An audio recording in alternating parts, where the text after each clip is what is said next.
So let's go through now and have a look at some of the things we need to take into consideration with Penguin. So basically what we need to do before we even start with doing any on-page or off-page optimization to make sure we're abiding by all the rules with Penguin is we need to make sure that we set things up right to start with. So the very first thing we need to have a look at is, and what I do want to say is, first of all, don't panic. A lot of people, when they have these changes come out, they really panic about it. And I think it's important to understand that Google's algorithms are changing all the time. And what seems to happen in the online world, especially online marketers, is they panic, they give up, and then they walk away from their online businesses because they just find it too hard to keep up with all these changes. So the first thing I'd like to say is stay calm and take a data-driven approach to improving your rankings. So that means we look at all the information that Google gives us and we check against our sites and we just measure it and make sure that we're doing the right things. So once we've decided we're not going to panic, the very next thing I'd like you to do is have a look at your link network. In other words, you're going to be looking at where you currently have links coming from and ensuring that those links are coming from good quality sites and not spammy sites. Because what is happening now is if you have links coming from spammy sites, that can actually affect your rankings. Now, if you want to find out where you're currently getting links from, Market Samurai have actually provided a free tool for us to use. Now, the URL where you can access this free tool is down the very bottom of that slide. It's www.marketsamurai.com/anchor-text-analyzer.php. Now, there are other tools that you can use out there to analyze your link network. I quite like the guys at Market Samurai and I like the software that they provide. So that's just one that I'm providing. I'm not saying it's the best. I'm not saying it's the only one. It's just one that you might want to look at, to have a look to see where your backlinks are coming from. And what you're looking for is to see whether there's any spammy sites that you currently have links from, because as we'll be talking in 2 weeks' time when we talk about off-page optimization, we need to make sure that any bad links are actually going to be removed from your link profile. The other thing you need to do when you're going through this whole process is to monitor your rankings. So I actually, once again, I'm using Market Samurai because Market Samurai, I'm making sure, yes, I've got a little slide there for it. Market Samurai have what we call rank checker. And that means you can check your ranking on a regular basis. And especially when you are making improvements or updates to your site, it's important to see how that affects your site. So if you make a change and all of a sudden things plummet, you need to go back and have a look to see what you did recently and see whether or not that was something that was harmful to your site. But also what you really want to be looking for, and this is the positive side of things, is when you make changes to see how it increases your rankings. The saying goes, you can't improve what you don't measure, and I wholly and solely believe in that. So please make sure when you're going through any of the things we're talking about in this webinar that you are monitoring what you're doing and ensuring that you're not doing anything harmful to your site, but also looking to see what's working for you and increasing your rankings. So once we've done that, the next part is to have a look at what you're doing on page. So that means all the things you're doing on your actual website. Now, as I said to you a little while ago, a lot of people, when these algorithm updates come out, they tend to panic a little bit.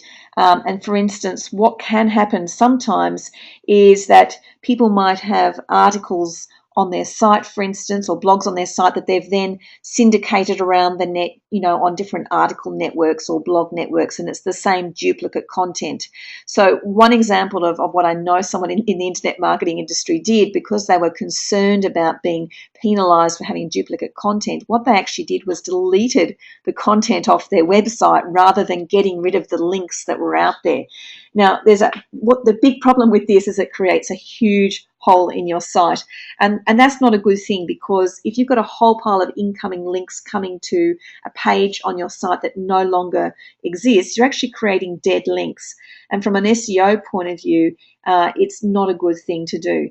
So what I'd like to really recommend to you is don't panic.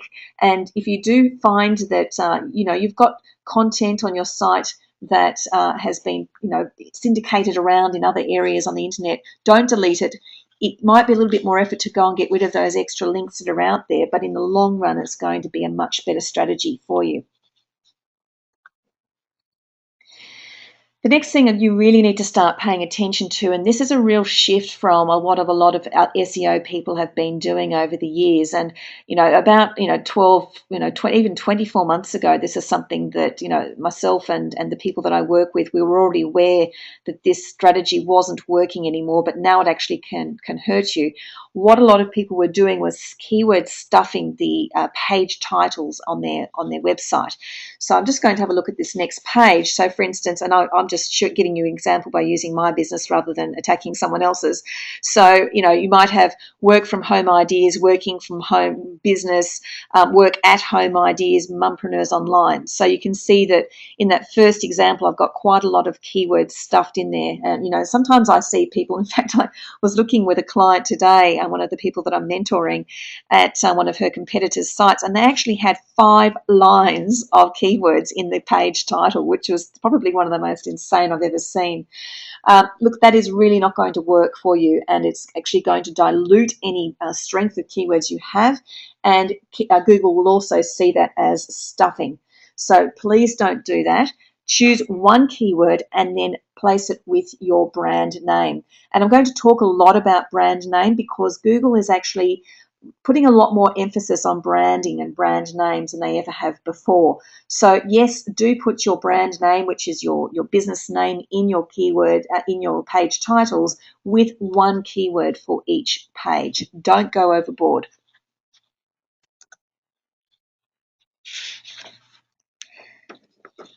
The next thing I'd like to point out, and this is something I already teach in our program, it's always been the way for me and what I was taught even when I started 5 years ago, but it's a mistake that a lot of people still make because they really don't have a good understanding, and that is to make sure that you have unique title tags and description tags for every page.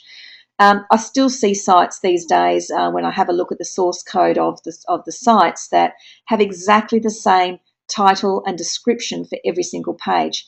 Now, that's really not helping as far as the search engines are concerned. They want to know what each page is about. And so therefore you need to write the individual description and title for each page. Once again, if you're choosing one keyword per page, you make sure that keyword appears once in the title tag and then once, possibly twice if there's a variation of that keyword in the description tag, but I certainly wouldn't put it more than twice, if and only if it appears natural to do it. So you might say, Mumpreneurs Online, work at home ideas, is providing mums with lots of ideas to work from home. So you can see there I've actually squashed in, the keyword work from home and work from home ideas in there twice, but it was fairly natural and it was a slight variation of the same keyword. You can do that. You can get away with it that way, but I certainly wouldn't go any further than that. Okay. The other thing I'd just like to say is that the Google Panda, this is going back to Panda rather than Penguin, is it updates sites that have a high degree of duplicate content, and duplicate titles and descriptions can sometimes even trigger this penalty. So, even going back to the previous update before Penguin, which was Panda, and this is another thing that we just need to be aware of.